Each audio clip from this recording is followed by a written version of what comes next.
C'est un sujet très sérieux. Et je suis très inquiet par exemple, ce que j'ai vu cet été dans les massifs alpins avec la fonte des glaciers. Ça me fend le cœur et le dérèglement climatique est une réalité. Et parce que c'est une réalité et parce que ça met en péril notre planète et l'humanité, eh bien, il faut l'appréhender de manière sérieuse. J'accuse les autoproclamés écolos d'être aussi dangereux que les climato-sceptiques. Parce qu'ils nous détournent du vrai sujet. Vous savez, la France aujourd'hui, c'est 0,9% des émissions de gaz à effet de serre du monde. Dans les émissions de gaz à effet de serre de la France, les émissions de carbone liées à l'aviation, c'est 1%. Donc déjà, vous prenez 1% sur 1%. Et dans les émissions de gaz à effet de serre liées à l'aviation, vous avez une infime partie qui sont liées au jet privé. Voilà la réalité. Vous avez des écolos pour des raisons démagogiques, pour faire du buzz, et puis pour...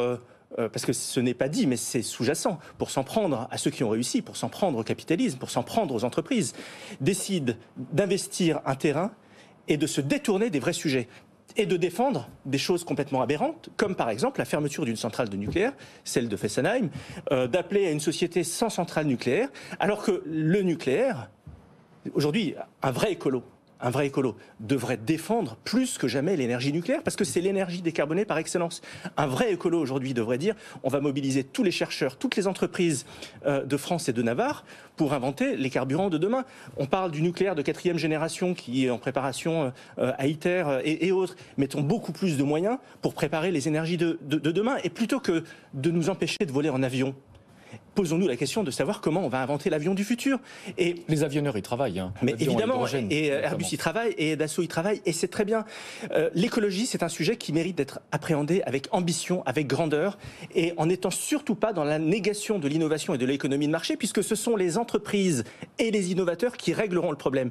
Donc je le dis et je le répète, et en disant ça, je sais que j'aurai le droit à d'autres noms d'oiseaux, mais ces gens sont dangereux. L'écologie est un sujet qui est trop sérieux pour être confié à des autoproclamés écologiques qui se battent contre leur cause. Une question à des écologistes de l'ANUPS. Est-ce que vous êtes prêts à rouvrir des mines en France aujourd'hui ?